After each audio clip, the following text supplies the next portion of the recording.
récemment, le Raptor a parlé de moi en podcast. Et à la fin il fait « Moi, mes programmes sont à prix libre et personne me les achète et je comprends pas pourquoi !» Ah ouais, je comprends pourquoi, moi, fils de pute, c'est parce que t'as pas de CGV sur ton site, parce que t'as pas de transformation, parce que t'as un niveau exécrable, parce que t'es explosé, parce que t'as un zététicien de merde qui a 5 doses dans le sang et qui se rend même pas compte d'à quel point il s'est fait avoir, et peut-être parce que t'as aucune espèce de légitimité, pauvre tâche. Faut-il encore présenter Ismail Ouslimani, fameux youtubeur polémiste politique? Ah, on me signale dans l'oreillette que finalement non, c'est devenu un influenceur fitness. Moi, faut savoir que je l'ai connu au lycée quand il avait genre 5000 abonnés sur sa chaîne et qu'avec mon pote Lancelot, spécial dédicace à toi, on se regardait ses vidéos et on était là, ouais, il a trop raison. Bon, maintenant quand je regarde ces trucs avec un peu plus de sérieux, quand je vois les debunks qu'il y a dessus, je prends du recul.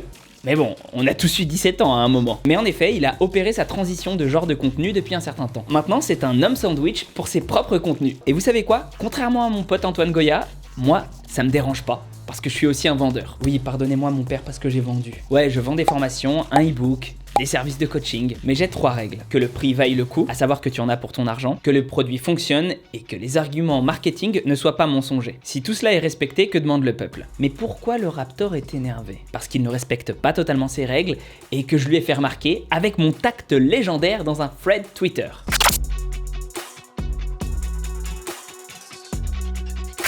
Y'a eu quoi? J'ai vu un thread sur le DexaScan. En effet, il fait appel au DexaScan, une méthode pour connaître la composition corporelle utilisant des rayons X pour justifier l'efficacité de son nouveau programme hors du commun. Qui d'autre présente les preuves et les résultats comme moi je l'ai fait? Qui d'autre fait des DexaScans?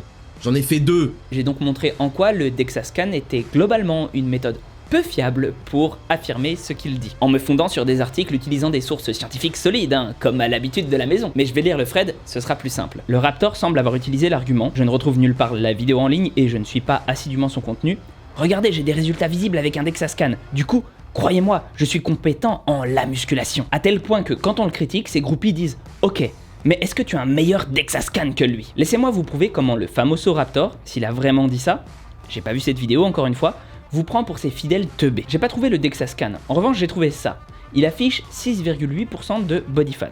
Je suppose que c'est son résultat de test de composition corporelle qu'est le DexaScan. Mais c'est quoi exactement ce famoso DexaScan? C'est une méthode de mesure au rayon X de la composition corporelle. Le principe, différents tissus absorberont les rayons X de façon différente. Cela ressortira à l'imagerie et on pourra faire une interprétation en fonction des résultats, des taux de body fat et de masse sèche. Déjà là, vous en savez plus que ces fanzouz, mais on va aller encore plus loin et se poser l'outrecuidante question, mais est-ce fiable ce bordel qui coûte un bras? Roulement de tambour, suspense. La réponse est non. Cet article référençant nombre d'études scientifiques explique bien pourquoi, car comme toute technique de mesure du gras, les variations sont immenses à l'échelle individuelle. Et c'est normal, le but de ces appareils n'est pas d'être précis à l'échelle individuelle, mais bien de servir de matos scientifique pour avoir des moyennes entre les groupes. Concrètement, ça veut dire quoi? Qu'on a vu des variations de jusqu'à 10% à l'échelle individuelle. Avec son taux de masse grasse affiché à 6,8%, le Raptor pourrait être en réalité à 16,8%, que ce ne serait pas surprenant. Pour corroborer ce que je dis, voici quelques résultats surprenants au DexaScan. Les nombres que tu vois en dessous des athlètes, c'est leur taux de masse grasse suivant un DexaScan. Pour moi, tous ces athlètes-là sont visuellement en dessous en termes de masse grasse que ce qu'affiche le Raptor. Ça vient de la vidéo Body Fat Percentage Lies. Et c'est un truc qu'a fait Matt Does Fitness, qui a lui-même fait un DexaScan qu'on voit ici. Son explication à lui, c'est qu'en fait, le taux de masse grasse, on voit pas bien parce qu'il y en a qui stockent à d'autres endroits. Mon explication elle est beaucoup plus simple. Le DexaScan, il y a des marges d'erreur qui sont vraiment énormes à l'échelle individuelle et c'est prouvé par la recherche. Donc voilà, contrairement à ce que peut dire Ismail, ça ne veut rien dire un DexaScan parce que on va pas me faire croire que ces gars-là rougiraient face à son physique. Pourtant, il pourrait leur dire « Ah vous avez vu, vous avez un DexaScan qui donne moins bien que le mien. » Ouais, mais enfin, t'as vu les mecs sans déconner. En fait, ça prouve juste que le DexaScan, ça a aucune valeur. Enfin bon.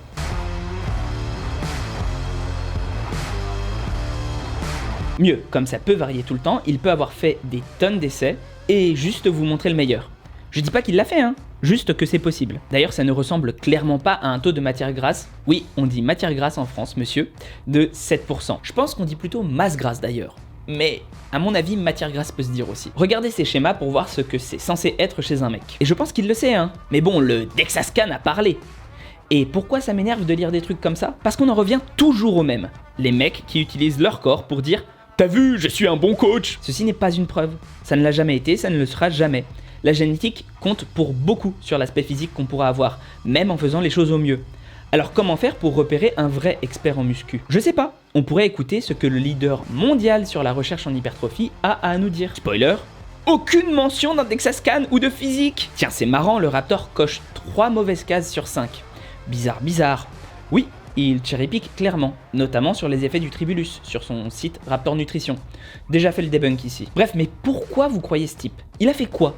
Il n'a pas de diplôme, c'est personne dans le monde du sport et de la musculation. Personne de compétent ne le prend au sérieux. Et il se permet de vendre d'un seul coup un programme à 200 balles. J'ai pas pour habitude de flex en mode sale, je le fais pour rire souvent. Mais aujourd'hui par exemple, je ressors d'une journée de formation que j'ai donnée à des futurs coachs diplômés. Ça m'a été demandé par Didier Rice, préparateur physique de Paul Pogba, qui aime mon taf. Sauf que moi, mes programmes sportifs sont à prix libre, car je sais très bien qu'on en trouve des centaines gratuits en ligne de bons programmes, qu'il n'y a rien de sorcier là-dedans, mais que j'ai quand même voulu en faire pour apporter des trucs. Raptor se dit passionné dans sa dernière vidéo, mais comme le dit Paduring, il est passionné par votre fric. Tout ça c'est du marketing grossier. Il veut vous faire croire que vous aurez ces résultats alors qu'il gagne mieux sa vie que vous tous, ce qui engendre bien moins de stress et bien plus les moyens de manger, s'entraîner de façon optimale. Et je suis prêt à le prouver. Je lui propose un débat sur le sujet musculation qu'il veut, aucun problème. On va voir s'il est réellement passionné. Bien sûr, en revanche, faut qu'on ait des visions un minimum contradictoires, mais je suis totalement prêt à confronter nos deux expertises. Le DEXA-scan contre le renseignement et partage de connaissances assidus et sourcés depuis des années. Ça vous tente? Là-dessus, il a pété un câble et commencé à répondre totalement à côté. Alors, il paraît déjà que le DEXA-scan, c'est super dangereux pour la santé, ça irradie. Les gars, c'est pas un putain d'IRM en fait. C'est pas un truc pour savoir si vous avez une tumeur et qui va vous en donner 3. Vous m'avez vu dire à un endroit que le DEXA-scan était dangereux? Non, pas dans le Fred. Mieux, j'ai répondu à quelqu'un qui disait ça. Vous pouvez aller chercher, je lui ai dit qu'il y avait probablement pas assez d'exposition aux radiations pour que ce soit dangereux. Et ça, Raptor, il l'aurait su juste en regardant un peu les réponses. Et au passage, du coup, l'IRM, comme il semble le penser, c'est pas non plus dangereux. Ça l'est même moins. Il n'y a aucune irradiation du sujet dans l'IRM, même si c'est long. J'insiste un peu là-dessus car c'est le principal problème du Raptor. Il est devenu tellement imbu de lui-même qu'il pense savoir des trucs, et ça, c'est suffisant. Moi j'ai des connaissances en chimie que t'as pas, ok? Frappe-moi, je t'empoisonne. Même plus besoin de vérifier avant de balancer ses tirades devant son public. Mais quel irrespect pour les gens qui le suivent. Tu crois que c'est du respect ça? Tu crois que c'est du respect mon garçon? Est-ce que tu crois que c'est du respect? Hein? Ça pose le niveau, et ça demandait pourtant qu'une simple recherche Wikipédia. Et bon, je veux pas enfoncer le clou, mais en réalité c'est quelque chose qu'on est censé savoir quand on évolue dans le milieu de la musculation. Car c'est l'IRM qui est le gold standard, qui est la mesure clé pour savoir dans les études scientifiques s'il y a eu hypertrophie, donc gonflement, donc ce qu'on veut provoquer en musculation, c'est-à-dire avoir des muscles plus gros, des tissus musculaires. Pour moi c'est un indice fort qu'il a jamais lu une seule étude sur le sujet, mais c'est loin d'être le pire.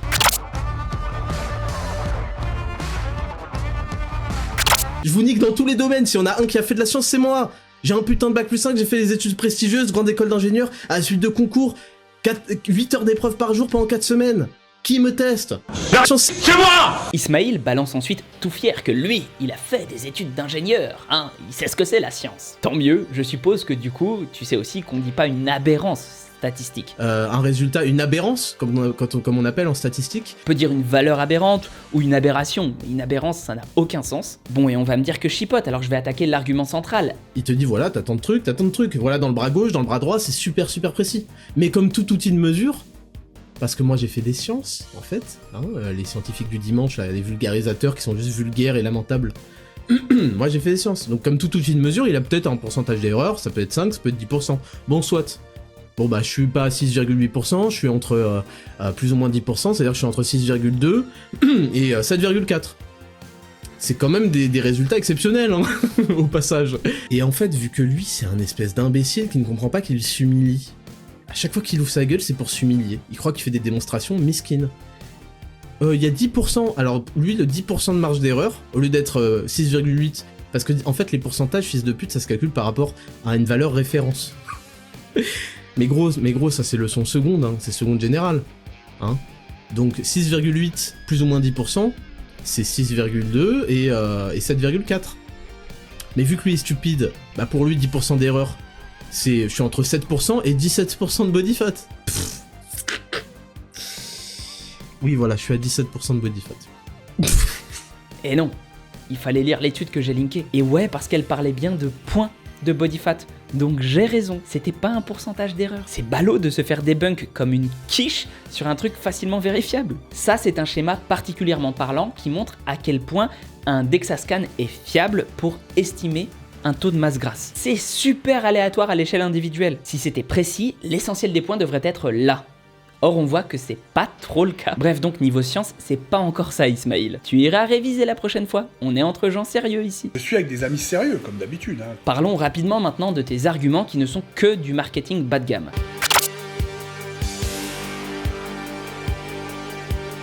J'ai des milliers de transformations. Des milliers. On en poste chaque semaine. On en a plus. On n'a pas assez de place pour en poster des transformations. J'amène des preuves. Les transformations, on leur a mis un watermark pour pas que vous les voliez, bande de ratés. Des milliers de transformations. Toutes les semaines, on en produit et on tag les gens. Vous pouvez aller leur demander si vous voulez vérifier. On les tag, on met leurs stats, on met tout. J'en avais déjà parlé dans ma première vidéo sur toi. Si tu as 1000 personnes qui viennent te voir pour du coaching, que tu en transformes 10 en bêtes de compétition et que les 990 autres n'ont pas de résultat, est-ce qu'on peut vraiment dire que tu fais un bon coaching? Je me demande quel résultat d'ailleurs tu vas afficher sur tes réseaux sociaux. Putain, il y a que ça sur mon site. Et on prend les meilleurs, hein. Attention, on prend que les meilleurs.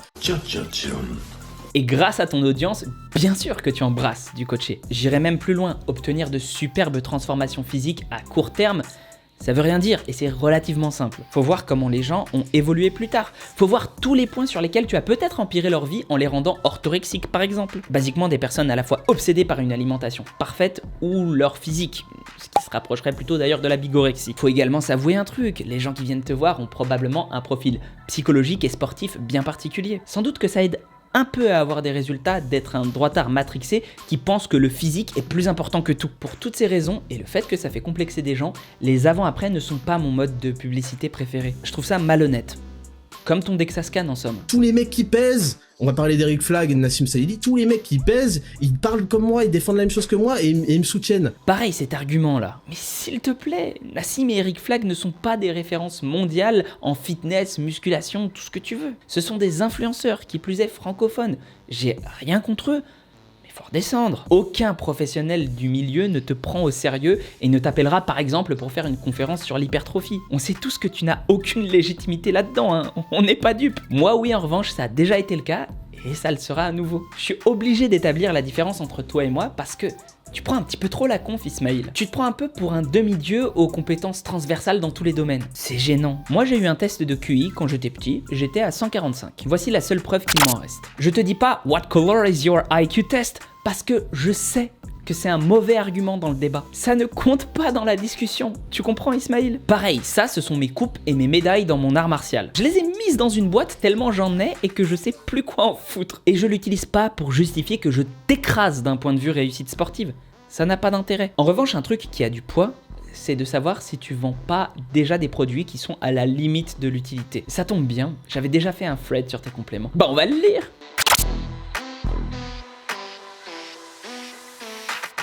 Ça date du 19 novembre 2022.